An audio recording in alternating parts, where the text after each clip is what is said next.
अखण्डमण्डलाकारं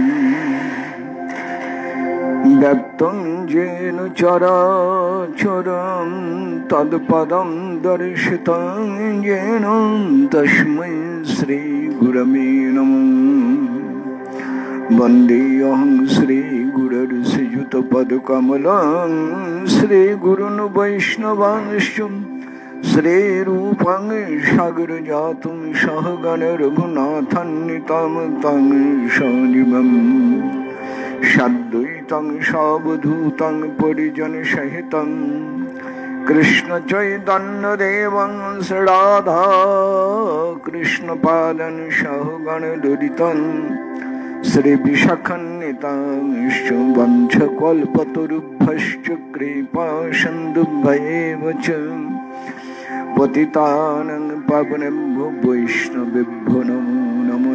यानुलम्बितभुजौ कनकावदातं संकीर्तनैकपितरौ कमलाय तगसौ विश्वम्भरौ द्विजवरौ जुगधर्मपालौ वन्दे जगत्प्रियकरौ करुणावतारौ मूकं करोति वाचालं पङ्गुं लङ्घयति गिरिं यत्कृपातमहं वन्दे परमानन्दमाधवम्।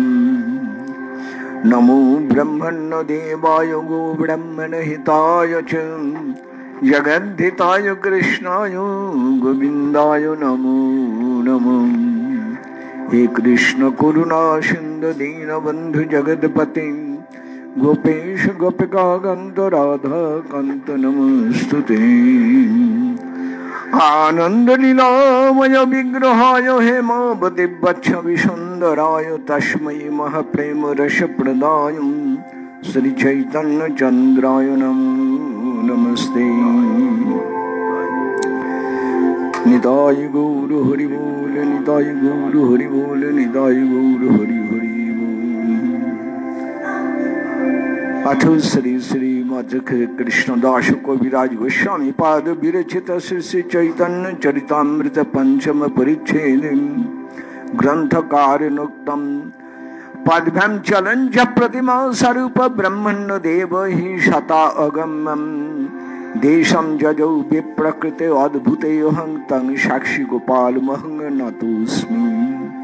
जय जय श्री चैतन्य जय नित्यानंद जय द्वैत चंद्र जय गौर भक्त वृंदम।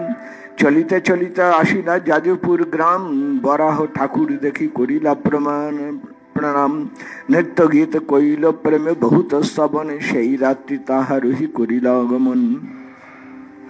कटक आशिला साक्षी गोपाल देखिते गोपाल सौंदर्य देखि हইল आनंदिते प्रेमावेशे नृत्य गीत करी कतक्षण आविष्ट हইয়া कइल गोपालेर स्तवन। सेई रात्रि ताहार ही भक्तगण संगे गोपालेर पूर्व कथा शुने बहुरंगे नित्यानंद प्रभु जबे तीर्थ भ्रमिला साक्षी गोपाल देखिते तबे कटके आइलाम।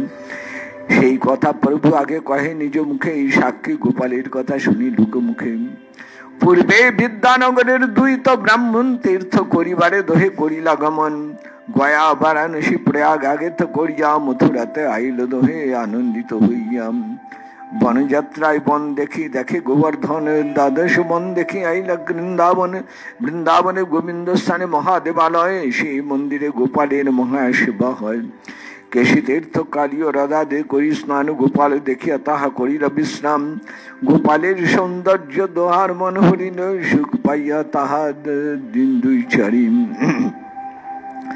দুই বিপ্র মধ্যে আগে বিপ্র বৃদ্ধ প্রায় আর বিপ্র যুবা তার করেন সহায়। ছোট বিপ্র করে তার সবার সেমন তার সাবাতে বিপ্রের তুষ্ট হইল মন।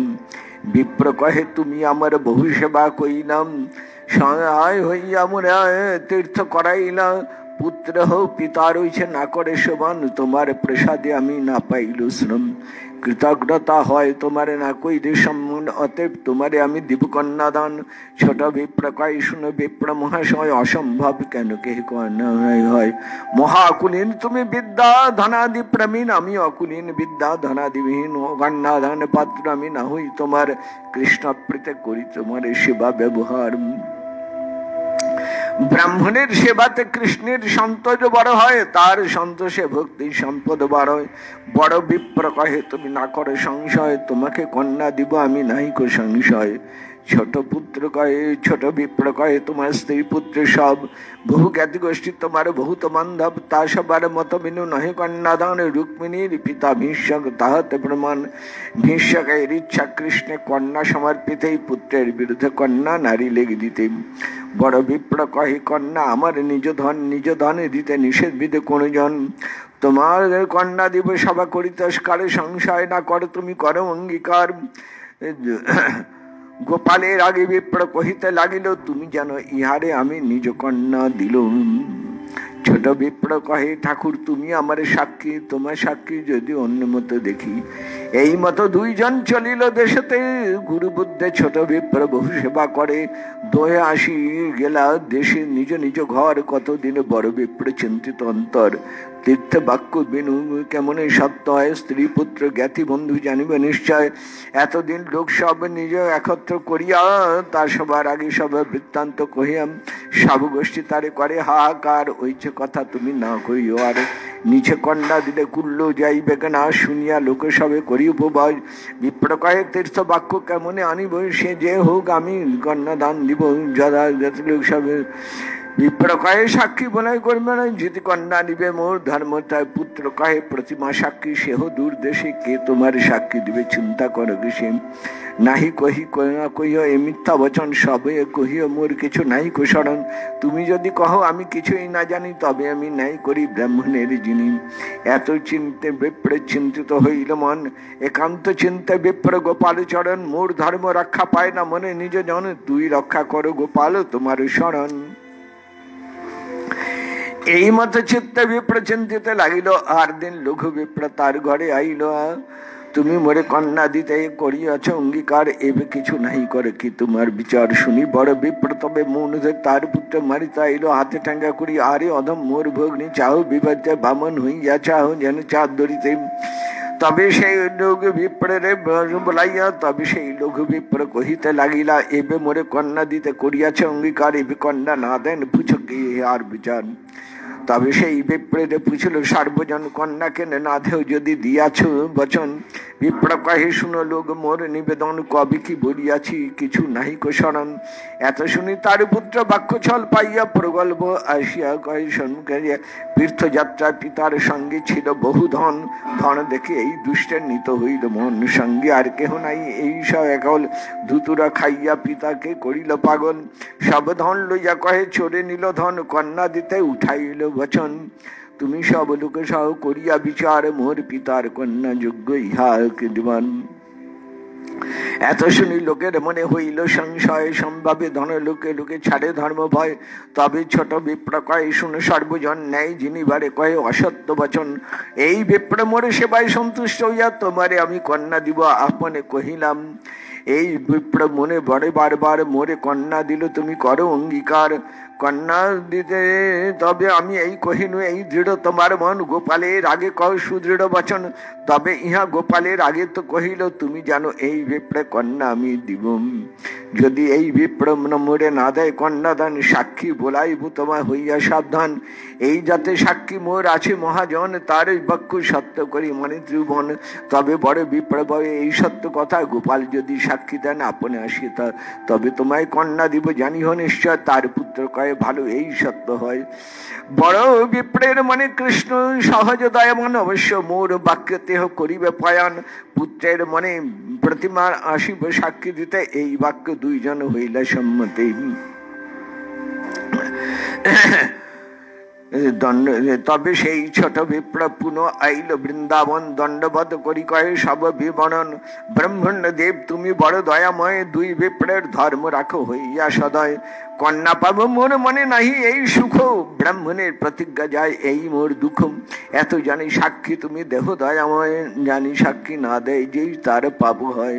কৃষ্ণ কহে বিপ্র তুমি যাহ সভবন সভা করি আমারে করিও স্মরণ আবির্ভূত হইয়া আমি তাহা সাক্ষী দিব প্রতিমা স্বরূপে তাহা যাইতে নারিব বিপ্র কহে যদি হও চতুর্ভুজ মূর্তি তবু তোমার বাক্যে না হয় প্রতীতি এই মূর্তি যাইয়া যদি এই শ্রীবদনে সাক্ষী দেহ তবে সর্বলোকমুনি কৃষ্ণ কহে প্রতিমা চলে কাহ নাহি শুনি বিপ্র কহে প্রতিমা হইয়া কাহে কহ বাণী প্রতিমা না হয় সাক্ষাৎ ব্রজেন্দ্র নন্দনে বিপ্র লাগি করো তুমি অকার্যকরণ হাসিয়া গোপাল বলে শুন ব্রাহ্মণ তোমার পাছে পাছে আমি করিব গমন উলটিয়া তুমি আমার না কর দর্শন আমারে দেখিলে আমি রহিব সেই স্থান নূপুরের ধ্বনি মাত্র আমারে শুনিবেন সেই শব্দে মোর গমন প্রতীতি করিবেন আর দিন আজ্ঞা মাগি চলিলা ব্রাহ্মণ তার পাছে পাছে গোপাল করিল গমন নূপুরের ধ্বনি মাত্র আনন্দিত মন উত্তমান্য পাক করি করায় ভোজন এই মতো চলি নিজ দেশেতে আইল গ্রামের নিকটে আসি মনেতে চিন্তিল এবে আমি আইলাম যাইব ভবন লোকের কহিমু গিয়া সাক্ষী আগমন এত চিন্তে সেই বিপ্র ফিরিয়া চাহিল হাসিয়া গোপাল দেব তাহাই রহিল ব্রাহ্মণের কহে তুমি যাহ নিজ ধর ইহা আমি রহিলাম না হবে তৎপর তবে সেই বিপ্র যাই গ্রামিতে কহিলা সব লোক চিত্তে চমৎকার এলা আসিলা সকল লোকে সাক্ষী দেখিবারে গোপাল দেখিয়া হর্ষে দণ্ডবোধ করে সব লোকে এর আগে গোপাল সাক্ষী দিল বড় বিপ্রে ছোট বিপ্রে কন্যা দান দিল তবে সেই দুই বিপ্রে কহিল ঈশ্বর তোমরা দুই জন্মে জন্মে আমার কিঙ্কর দোহার সত্যে তুষ্য হইলাম মাগো দহে বর দুই বিপ্র মাগে অন্তরান্তর যদি বর দিবে তবে রহ এই স্থানে কিঙ্করের দয়া তোমার সর্বলোক জানে গোপাল রহিলা দোহে কহিল সেবন দেখিতে আইল সর্বদেশের সর্বজন সেই দেশে রাজা আইল আশ্চর্য দেখিয়ে শুনিয়া পরম সন্তোষ পাইল গোপাল দেখিয়াম এই মতো বিদ্যানগরে সাক্ষী গোপালের সেবা অঙ্গীকার করি আছেন চিরকাল উৎকলে রাজা শ্রী পুরুষোত্তম দেবনাম সেই দেশে যিনি নীল করিয়া সংগ্রাম সেই রাজ্যে জিতে তার নীল সিংহাসন পুরুষোত্তম দেব সেই গোপাল চরণে আজ্ঞা মাগের মোর রাজ্য তার ভক্তি রসে গোপাল আজ্ঞা দিল গোপাল রইয়া রাজা কটকে আনিল আনি দিল কটকে গোপাল সেবা করিল স্থাপন তার মহিষী আইল গোপাল দর্শনে ভক্তের বহু অলঙ্কার কইল সমর্পণে তার নাসাতে বহু মূল্যভুক্ত হয় তাহা দিতে ইচ্ছা হইল মনে বিচার গোপালের নাসাতে যদি ছিদ্র হইত তবে এই দাসী মুক্তা নাসাতে পারাইত এত চিন্তে নমস্কারী গেল সভবনে রাত্রি শেষে গোপাল তারে কহেন স্বপনে বাল্যকালে মাতা মনে নাসা ছিদ্র করি মুক্তা পরাইয়াছিল বহু যত্ন করি সেই ছিদ্র অদ্যাপিও আছে নাসাতে সেই মুক্তা পারাও যা চাইয়াছ দিতেই স্বপ্ন সেই রানী রাজাকে কইল রাজার সঙ্গে মুক্তা লইয়া মন্দিরে আইল পড়াইল মুক্তা নাসাই ছিদ্র দেখিয়া মহা মহোৎসব কইল আনন্দিত হইয়া সেই হইতে গোপালের কটকেতে স্থিতি এই লাগি সাক্ষী গোপালের নামে হইল খ্যাতি নিত্যানন্দ গোসাই মুখে গোপাল চরিত শুনি তুষ্ট হইলা প্রভু সভক্ত সহিত গোপালের আগে যাবে প্রভু হয় স্থিতি ভক্তগণে দেখে দোহে এক রূপ মূর্তি এই মতো মহারঙ্গে সে রাত্রি বঞ্চিল প্রভাতে চলিলা মঙ্গল আরতি দেখিয়া ভুবনেশ্বর পথে জয়ীতে কইল দর্শন বিস্তারি কহিয়াছেন দাসী বৃন্দাবন কমলপুরে আসি ভার্গী নদী স্নান কইল নিত্যানন্দ হাতে প্রভু দণ্ড ধরিল কপতেশ্বর দেখিতে গেলা ভক্তগণের সঙ্গে এথা নিত্যানন্দ প্রভু কইল দণ্ড ভঙ্গে 3 খণ্ড করি দণ্ড দিল বাসাইয়া ভক্তগণের সঙ্গে আইল মহেশ দেখিয়া জগন্নাথ দেউল দেখি আবিষ্ট হইলা দণ্ডবোধ করি প্রেমে নাচিতে লাগিলা চলিতে চলিতে প্রভু আইলা 18 নালা তাহা আসি কিছু বাচ্য প্রকাশিলা নিত্যানন্দে কহে দেহ মোর দণ্ড নিত্যানন্দ কহে দণ্ড হইল 3 খণ্ড তোমার 2 জনার ভার দণ্ড খণ্ড খণ্ড হইল সেই খণ্ড পড়িল কাহা না যাইল মোর অপরাধে তোমার দণ্ড হইল খণ্ড যেই যুক্ত হয় মোরে কর্দন তবে প্রভু মনে কিছু দুঃখ প্রকাশিলাম ঈষদ ক্রোধ ভেঞ্জি কিছু তোলা চলে আসি মোরে সবে হিত কইলা সবে দণ্ড ধনে ছিল তাহারে না রাখিলা তুমি সব আগে যাও ঈশ্বর দেখিতে কিবা আমি আগে যাই না পাবো সহিতে মুকুন্দ দত্ত কয় প্রভু তুমি চলো আগে আমি সব পাছে যাব না যাব তোমার লগে এত শুনি প্রভু আগে চলে শীঘ্র গতি বুঝিতে না পারে কেহ দুই প্রভুর মতি এহ কেন দণ্ড ভাঙে তেহ কেন ভাঙায় ভাঙাইয়া কেন ক্রুদ্ধ তেহ ইহার দোষায় দণ্ড ভঙ্গ লীলা এই পর পরম গম্ভীর, সেই বুঝে দুহার পদে মতি যার ধীর। ব্রহ্মণ্য দেব গোপালের মহিমাই ধন্য, নিত্যানন্দ বক্তা যার শ্রোতা শ্রী চৈতন্য। শ্রদ্ধাযুক্ত হইয়া ইহা শুনে যেই জন, অচিরাতে পায় গোপাল চৈতন্য চরণ। স্বরূপ রঘুনাথ পদে যার আস, চৈতন্য চরিতামৃত কহে কৃষ্ণ দায়। জয় জয় শ্রী শ্রী চৈতন্য চরিতামৃতে মধ্যখণ্ডে সাক্ষী গোপাল চরিত্র বর্ণন নাম পঞ্চম পরিচ্ছেদে। নিতাই গৌর হরিবোল, নিতাই গৌর হরিবোল, নিতাই গৌর হরিবোল। আজকে মধ্যলীলার পঞ্চম পরিচ্ছেদ। পঞ্চম পরিচ্ছেদে সাক্ষী গোপাল প্রসঙ্গ বর্ণনা করেছেন কবিরাজ গোস্বামীপাদ। মহাপ্রভু নীলাচল যাবার পথে এলেন জাজিপুর গ্রাম। বরাহদেব দেখে পরদিন এবার রওনা হলেন। এলেন পৌঁছে কটকের কাছে সত্যবাদী গ্রাম। সেখানে গোপাল দর্শন করলেন সাক্ষী গোপালকে। নিত্যানন্দ প্রভু আগে এই সাক্ষী গোপালে এসেছিলেন, সেই বৃত্তান্ত তিনি এবার মহাপ্রভু এবং ভক্তগণের কাছে বলছেন। বিদ্যানগরে দুই ব্রাহ্মণ তীর্থ করবার জন্য বেরিয়েছিলেন, সঙ্গে অনেক লোকজন ছিল। গয়া, বারাণসী, প্রয়াগ ঘুরে মথুরা এলেন, তারপর দ্বাদশ বন ভ্রমণ,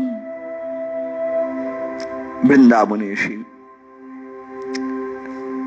গোপালজির মন্দির, যেখানে গোবিন্দজি মন্দির সেখানে গোপালের মন্দিরে ছিল গোপাল মন্দির, সে গোপাল দর্শন করলেন।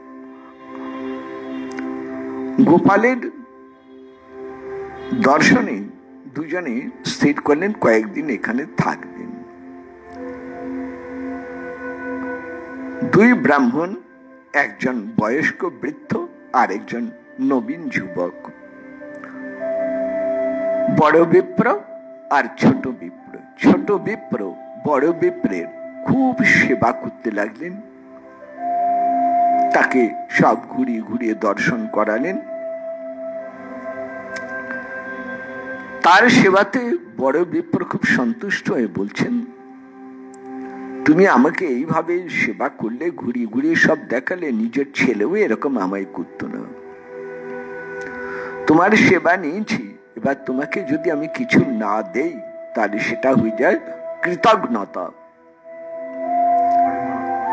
আমি তোমাকে আমার কন্যা দান করব। ছোট বিপ্র বললেন, আপনি অসম্ভব কথা বলছেন। আমি আপনার সেবা করেছি, ব্রাহ্মণের সেবা করলে গোবিন্দ সন্তুষ্ট হয়, তাই গোবিন্দ সন্তুষ্টির জন্যই আমি আপনার সেবা করেছি। আর কন্যা দান করবেন এ কথা বলবেন না, কারণ ব্রাহ্মণের ভেতরও কিছু উঁচু নিচু আছে। আপনি উঁচু ঘরের ব্রাহ্মণ, তাতে আমি নিচু ঘরের ব্রাহ্মণ। তারপর আপনার আত্মীয় স্বজন সব আছেন, তাদের মত না হলে আপনি কি করে কন্যা দান করবেন? কাজেই এসব বলবেন না। বড় ব্রাহ্মণ, বড় বিপ্র কিন্তু কিছুতেই মানলেন না। তিনি বললেন, আমি তোমাকে কন্যা দেবই, এবং এটা আমার প্রতিজ্ঞা। গোপালের সামনে দাঁড়িয়ে আমি কথা দিলাম তোমাকে। গোপাল, তুমি শুনে রাখো, আমি সজ্ঞানে সুস্থভাবেই বলছি, এই ছোট বিপ্রকে আমার কন্যা দান করব। ছোট বিপ্র গোপালকে বললেন, গোপাল তুমি কিন্তু সব শুনলে, তুমি সাক্ষী রইলে। এইবার কিছুদিন পরে দুই ব্রাহ্মণ অন্যান্য যাত্রীগণ সঙ্গে দেশে ফিরে এলেন। ফেরার পথেও ছোট বিপ্র গুরুজন মনে করে খুব সুন্দরভাবে তার সেবা করলেন। তারপর দেশে ফিরে এসে যে যার বাড়ি গেলেন। বড় ব্রাহ্মণ একদিন মনে মনে চিন্তা করছেন, মহাতীর্থ বৃন্দাবনে বসে আমি কথা দিলাম আমার স্ত্রী পুত্র জ্ঞাতিগণ সবাই তো শুনবে, সবাইকে ডেকে তাহলে একদিন বলি। হ্যাঁ, সবাইকে একদিন ডাকলেন, ডেকে বললেন। সবাই ছি ছি করে উঠলেন।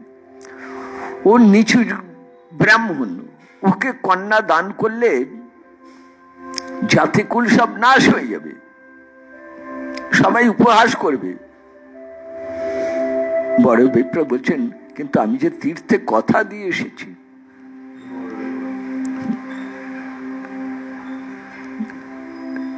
তারপর সাক্ষী রয়েছেন গোপাল। ব্রাহ্মণের ছেলে বললে, বাবা গোপাল তো প্রতিমা, বিগ্রহ, তাও দূর দেশে, কে তোমার এই কথার সাক্ষী দেবে? তুমি চিন্তা ত্যাগ করো, কোনো ভয় নেই। যদি পঞ্চায়েত বৈঠক ডাকে, তুমি শুধু একটা কথাই বলো, আমার কিছু মনে ছিল না, আমার কিছু মনে পড়ে না, তারপর যা করবার আমি করব। ব্রাহ্মণ, বড় ব্রাহ্মণ মনে মনে, বড় বিপ্র মনে মনে রাজি হলেন ছেলের কথায়, কিন্তু গোপালকে ডাকতে লাগলেন। গোপাল, এমন করো যেন আমার ধর্ম রক্ষা পায়, আমার আত্মীয় স্বজনও যেন রক্ষা পায়, দুই দিকে রক্ষা করো গোপাল, আমি তোমার চরণে শরণাগত হলাম। ব্রাহ্মণ গোপালের একান্ত ভক্ত, শরণাগত হলেন। এবার কিছুদিন পরে সেই ছোট বিপ্র বড় বিপ্রের বাড়ি এলেন, এসে বললেন, আপনি কথা দিয়েছিলেন, এবার তবে কন্যা দান করুন। বড় বিপ্র চুপ করে রইলেন। তার ছেলে বেরিয়ে এলেন, এসে বললেন, তুমি অধম, তুমি নিচু ব্রাহ্মণ, আমার বোনকে বিয়ে করতে চাও? হ্যাঁ, বামুন হয়ে চাঁদে হাত দিতে চাইছো? যাও, বেরিয়ে যাও। বাড়ি থেকে বার করে দিলেন। ছোট ব্রাহ্মণ গিয়ে পঞ্চায়েতে জানালেন। পঞ্চায়েত বৈঠক বসলো, সবাই বলছেন, পঞ্চায়েতে সবাই শুনলেন। শুনে বড় ব্রাহ্মণকে বলছেন, বড় বিপ্রকে বলছেন, কন্যা দিচ্ছ না কেন? বড় বিপ্র বলছেন, আপনাদের আমি কি বলেছি আমার তো কিছু মনে পড়ছে না, আমি এমন কথা দিয়েছি কেন মনে নেই। এবার ছোট ছেলে বেরিয়ে এসে বলছেন, পঞ্চায়েতে বলছেন, আমার বাবা তীর্থে গিয়েছিলেন, সঙ্গে অনেক টাকা পয়সা ছিল, সেই টাকা পয়সার লোভে বাবার সেবা করে টাকা পয়সাও নিল, আবার বাবার আমার বোনের উপর লোভ করে তাকে গ্রহণ করার জন্য অঙ্গীকারবদ্ধ করল। আপনারা বিচার করে দেখুন, আমার বাবা কখনো এরকম কাজ করতে পারেন? আর এর কি কোনো যোগ্যতা আছে? না। অতএব আপনার বলুন।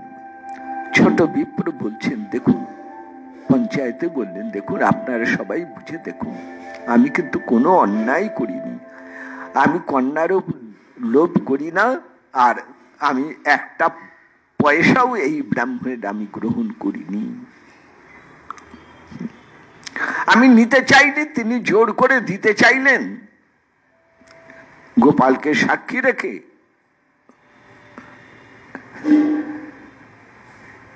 এবার আপনারা বলুন কি করে?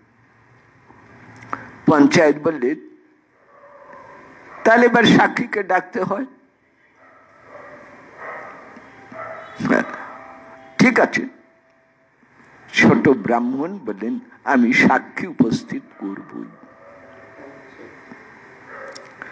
গোপালের পরম ভক্ত ছোট ব্রাহ্মণ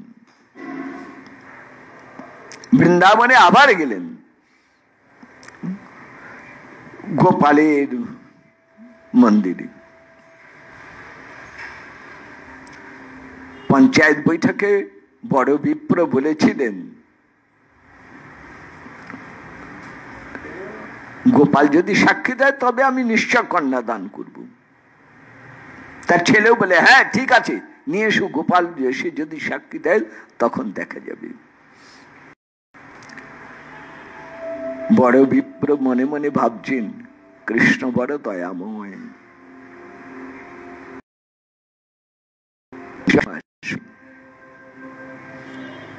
ব্রাহ্মণের কথা রাখতে, আমার প্রতিজ্ঞা রাখতে নিশ্চয় কৃষ্ণ আসবেন সাক্ষী দিতে, নিশ্চয়। আর ছোট ব্রাহ্মণ মনে মনে ভাবলেন,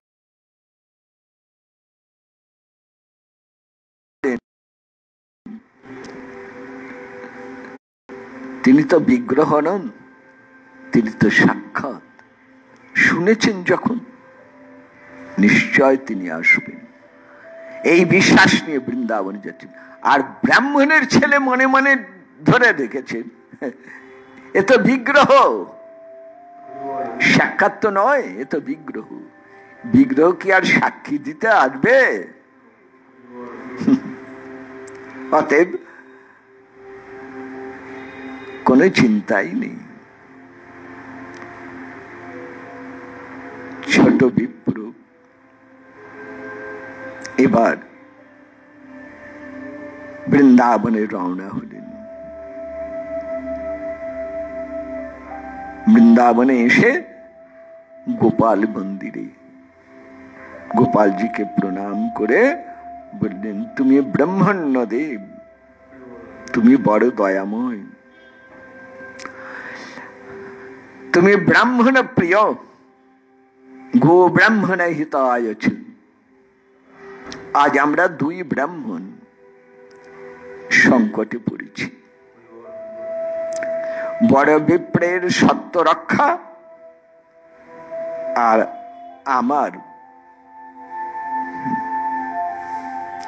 কন্যা নয়, কন্যা লাভ নয়, আমারও ব্রাহ্মণের সত্য রক্ষা হোক, এই আকাঙ্ক্ষা। দেখো প্রভু, ব্রাহ্মণের প্রতিজ্ঞা যেন ভঙ্গ না হয়, তোমার কাছে কথা দেয়া যেন তার মিথ্যা না হয়। তুমি সাক্ষী দেবে, আমি তোমায় নিয়ে যেতে এসেছি।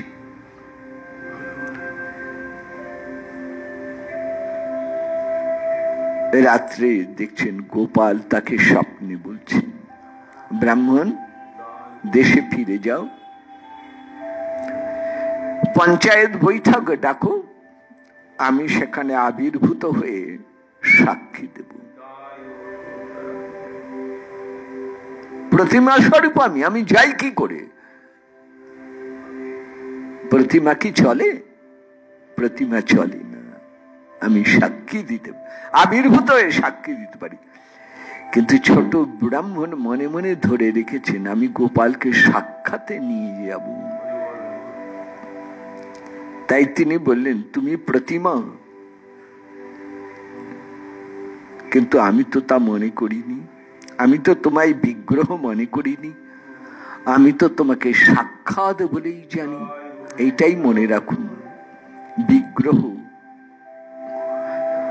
মাটির, পাথরের, কাঠের, ধাতুর, চিত্রপট, নাম, মণিরত্ন বা মানসিক ধ্যানের রূপ, কোনটাই কিন্তু মিথ্যা নয়, সব পরমই সত্য, সাক্ষাৎ। বিগ্রহকে যে মাটি, কাঠ, পাথর, ধাতু বলে মনে করে, চিত্রপট মনে করে, কোটি জন্ম সেবা করলেও তার কোনোদিন ফল হবে না। বিগ্রহকে সাক্ষাৎ মনে করতে হয়। তার বহু বহু প্রমাণ আমার কাছে আছে। দেখুন, যেখানেই দেখুন শ্রী বিগ্রহ, সেই বৈষ্ণবের হোক, শাক্তের হোক, শৈবের হোক, বিগ্রহকে কখনো প্রতীক বা প্রতিমা বলে আমরা মনে করি না। বাইরের যারা জ্ঞানবাদী, যারা বোঝেন না ভক্তির মহিমা, তারা বলেন ওই বিগ্রহ, ওই প্রতিমা প্রতীক মাত্র, ওটা করতে করতে মন নিরাকার নির্গুণ ব্রহ্মে চলে যায়। ভাগবতে এমন কথাকে ধিক্কার দিয়েছেন, বলেছেন না, বিগ্রহ সেবা কোনো প্রতীক সেবা নয়, কোনো প্রতিমা পূজা নয়, সাক্ষাৎ মনে রাখবেন। দেখুন, যেমন শক্তি মন্দিরে, যেমন শিব মন্দিরে, তেমনি বিষ্ণু মন্দিরেও বহু বহু এরকম প্রমাণ রয়েছে। কিন্তু যারা ভক্তিহীন, তারা অস্বীকার করে, এইসব প্রমাণগুলিকে অস্বীকার করে নিজেরাই মহাজনের চরণে, শাস্ত্রের চরণে, ভগবানের চরণে অপরাধী হয়ে যান, মহাপাপে ডুবে যান। মনে রাখুন, আপনার ঘরের চিত্রপট চিত্রপট নয়, সাক্ষাৎ স্বরূপ। সেই সাক্ষাৎ স্বরূপ ভাবতে ভাবতেই সাক্ষাৎ স্বরূপকে দেখা যায়, সেবা করে। আর যদি আপনি প্রতিমা মনে করেন, বিগ্রহ মনে করেন, তবে তাই হয়ে থাকবে, কোটি জন্মে সেবাতেও ভালো। তাই বলছেন, মন্ত্র তীর্থে দ্বিজ দেবে দৈবজ্ঞে ভেষজে গুরৌ যাদৃশী ভাবনা যশ সিদ্ধির ভবতি তাদৃশী।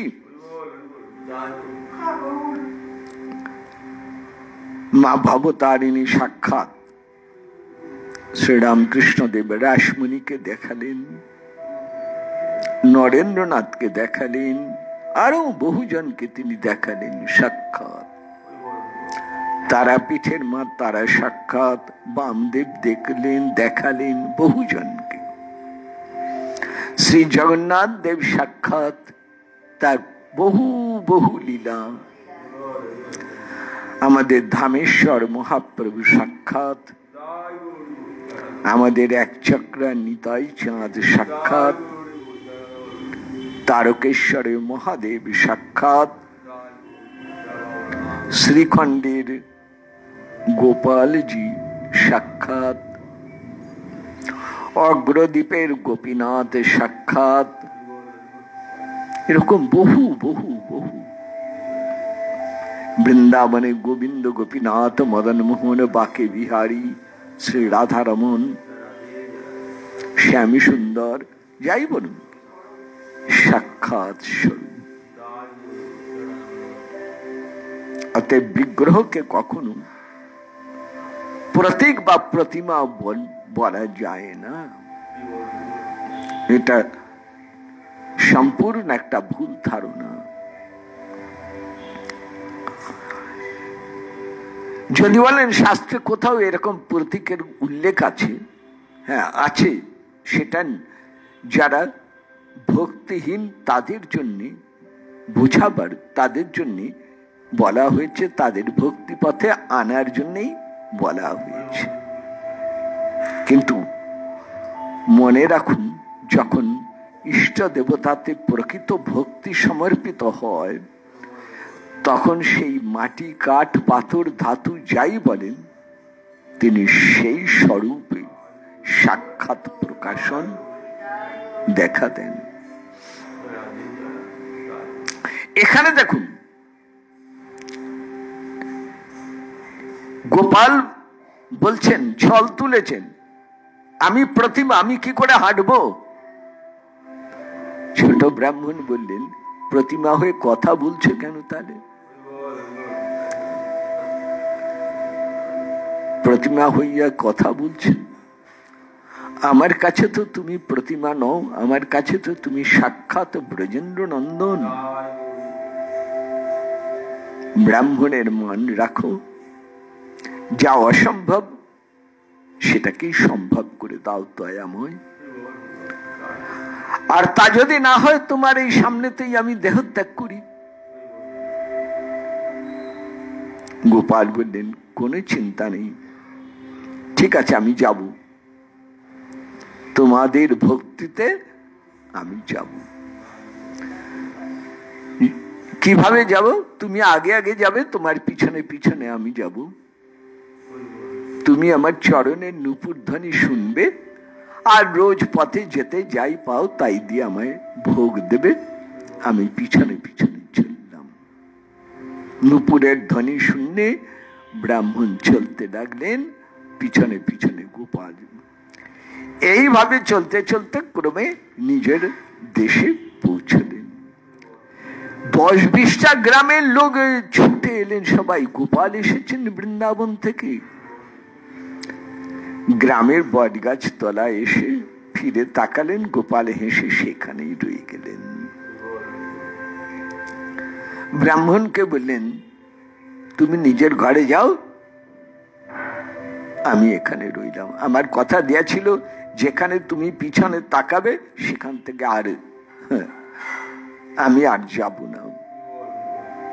ব্রাহ্মণ নিজের ঘরে গেলেন, পঞ্চায়েত বৈঠক বসলো, সবাই এলেন। বড় বিপ্র গোপালকে দেখে সামনে দণ্ডবত প্রণাম করে বললেন, এবং গোপালকে সাক্ষী রেখে বড় ব্রাহ্মণ বড় বিপ্র ছোট বিপ্রকে কন্যাদান করলেন। গোপাল তখন কথা বলছেন, বললেন তোমরা দুইজনে জন্মে জন্মে আমার সেবক, তোমাদের এই প্রীতিতে সত্যতে সন্তুষ্ট হয়ে আমি তোমাদের বর দিচ্ছি। কি বর চাও? ছোট ব্রাহ্মণ বলে, প্রভু তুমি কথা দিয়েছিলে আমি যেখানে তাকাবো পিছনে ফিরে তোমার দিকে, সেখান থেকে আর তুমি কখনো যাবে না, আর এগোবে না। বললেন হ্যাঁ। বলে তাহলে এখন থেকে তুমি আর বৃন্দাবনেও ফিরে যেতে পারবে না, তোমাকে এখানে থাকতে হবে। তাই হবে। গোপাল রইলেন। এইবার শুনুন, রাজা এলেন, নাম দর্শন করলেন, নাম দিলেন গোপালের, সাক্ষী গোপাল বিদ্যানগরে রইলেন। প্রতাপপুত্রের পূর্বপুরুষ, তার নাম পুরুষোত্তম দেব, তিনি যখন এই সত্যবাদী গ্রামে আক্রমণ করে জয় করে নিলেন, তখন সেই গোপালকে তিনি নিয়ে এই সত্যবাদী গ্রামেতে স্থাপন করলেন কটকের কাছে। খুব সুন্দর মন্দির করে দিয়ে রাজসেবা করলেন। তার স্ত্রী রানী গোপালকে দর্শন করতে এলেন। রানীর নাকে ছিল একটা বড় মুক্ত। রানীর মনে হলো, বাৎসল্য রাশি মনে হলো, আহা গোপালকে যদি এই মুক্তটা পড়াতে পারতাম, কিন্তু নাকে তো ছিদ্র নেই, মুক্ত পরানো যাবে না। খুব মনে দুঃখ হলো তার। রাত্রিতে দেখছেন গোপাল গিয়ে তাকে বলছেন, দেখো আমি যখন খুব ছোট ছিলাম আমার মায়ের নাকে তো মুক্ত ছিল, আমি মুক্ত নিয়ে খেলতাম, মুক্ত পড়তে ইচ্ছে ছিল, মা তখন আমার নাসা ভেদ করে নাসা ছিদ্র করে দিয়েছিল, মায়ের মুক্তটা পড়তাম।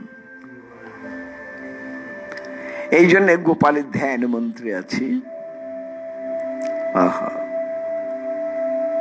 আপনার জানেন, নাসাগ্রে বরমুক্তিকম করতলে বেনু বরহাপীরং নটবর বপু বরহাপিরাভিরাবং মৃগমদতিলকম কুণ্ডলাক্রান্ত গণ্ডম কঞ্জাক্ষং কম্বুকণ্ঠং স্মিত শুভগমুখং সাধরেন্নস্তবীন।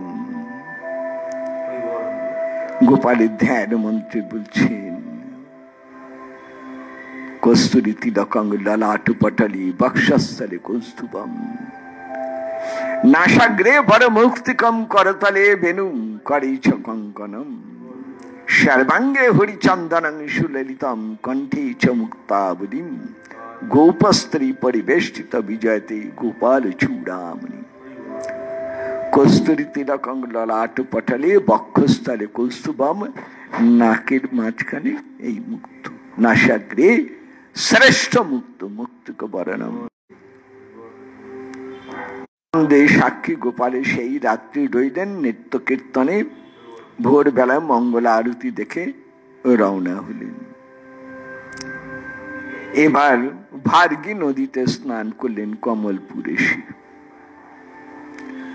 সেখানে আছেন কপতেশ্বর শিব কপতেশ্বর শিব দর্শন করতে মহাপ্রভু ভক্তগণকে নিয়ে গেলেন নিত্যানন্দ প্রভুর কাছে রইল দণ্ড নিত্যানন্দ প্রভু সন্ন্যাসের দণ্ডটি হাতে পেয়ে 3 খণ্ড করে ভেঙে ফেলে দিলেন ভার্গী নদীতে পরে মহাপ্রভু ফিরে এলেন কিন্তু তখন আর দণ্ডের খোঁজ করলেন না ক্রমে সেখান থেকে দূর থেকে দেখলেন জগন্নাথের মন্দির প্রেমের আবেশে ছুটে চললেন মন্দির দিকে ক্রমে উপস্থিত হলেন 18 নালয় এবার প্রভু বাহ্যক জ্ঞান পেয়ে নিত্যানন্দ প্রভুকে বলছেন আমার দণ্ড দাও নিত্যানন্দ প্রভু দণ্ডটি ভেঙে গেছে কি করে ভাঙলো না প্রেমের আবেশে তুমি আমি নাচতে নাচতে দণ্ডের উপরে পড়েছিলাম দণ্ড 3 টুকরো হয়ে গেল ফেলে দিলাম মহাপ্রভু বললেন বাহ তোমরা আমার বড় উপকার করলে তো সবে ধন একটা দণ্ড ছিল তাও রাখতে দিলে না বেশ এবার শোনো জগন্নাথ দর্শন আমি তোমাদের সঙ্গে করব না হয় তোমরা আগে যাও আমি পরে যাব না হয় আমি আগে যাই তোমরা পরে যাবে মুকুন্দ বলে প্রভু তুমি আগে যাও আমরা পিছনে আসি প্রভু ছুটলেন এখানে কবিরাজ গোস্বামী পাদ বলছেন নিতাই চাঁদ কেন দণ্ড ভাঙলেন আর নিতাই তো নিজে থেকে ভাঙেন না মহাপ্রভু চেয়েছেন তাই বুঝি নিতাই ভেঙেছেন আবার ভেঙে দিয়ে মহাপ্রভু নিতাইকে আবার বলছেন কেন ভাঙলেন বুঝতে পারি না দণ্ডভঙ্গ লীলা বড় গভীর লীলা কবিরাজ গোস্বামী পাদ বলছেন সেই বোঝে নিতাই গৌর চরণে যার ভক্তি স্থির সেই বোঝে সাক্ষী গোপাল ব্রহ্মণ্য দেবের এই মহিমা কথা নিত্যানন্দ বক্তা শ্রোতা আমার মহাপ্রভু শ্রদ্ধা যুক্ত হয়ে যারা শোনেন তারা অবিলম্বে গোপাল এবং মহাপ্রভুর চরণ লাভ করেন এই পর্যন্ত হলো সাক্ষী গোপালের বর্ণনা দণ্ডভঙ্গ পর্যন্ত হলো পঞ্চম অধ্যায় আগামীকাল শুনবেন ষষ্ঠ অধ্যায় ষষ্ঠ অধ্যায়তে শুনবো আমরা মহাপ্রভু জগন্নাথ দর্শন এবং সার্বভৌম মিলন প্রসঙ্গ আজ এই পর্যন্ত হয়ে রইল নিতাই গৌর হরি বল নিতাই গৌর হরি বল নিতাই গৌর হরি হরি বল